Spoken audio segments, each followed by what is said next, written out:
Bilasizmi, siz kasal emassiz. Siz juda yaxshi qo'rqa olasiz xolos. MRTlarga pul sarflashni, yangi tonometrlar sotib olishni bas qiling.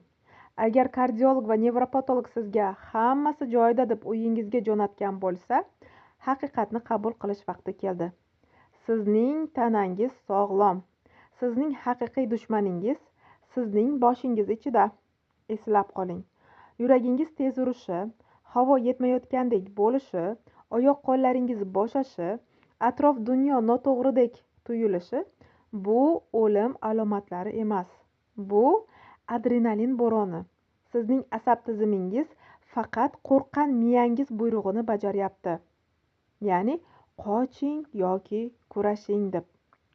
Sizning a'zolaringiz sog'lom va nuqta. Sizning azobingizning asl sababi nima? Siz noto'g'ri fikrlash tuzog'iga tushib qolgansiz. Siz har kuni o'z qo'rquvingizni o'zingiz oziqlantiryapsiz. Qanday qilib? Miyangiz chiqarayotgan har bir qo'rqinchli fikrga ishonasiz. Doim tanangizni tekshirasiz. Hozir qanday nafas olyapman? Nega yuragim sanchidi?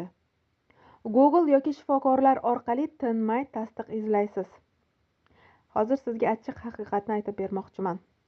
Bolalik travmalarini kovlash hozirgi panika hujumini to'xtatmaydi. Dorilar faqat vaqtincha yordam beradi. Ularni to'xtatsangiz, hammasi yana qaytib keladi. Chunki miya oshqozon orqali emas, fikrlash orqali o'zgaradi. Siz qo'rquvni keltirib chiqarayotgan harakatlarni davom ettirar ekansiz, qo'rqishni to'xtata olmaysiz. Xo'sh, ozodlik qachon boshlanadi? Siz simptomlaringiz bilan kurashishni to'xtatganingizda va ularni xavfsiz signal sifatida qabul qilganingizda.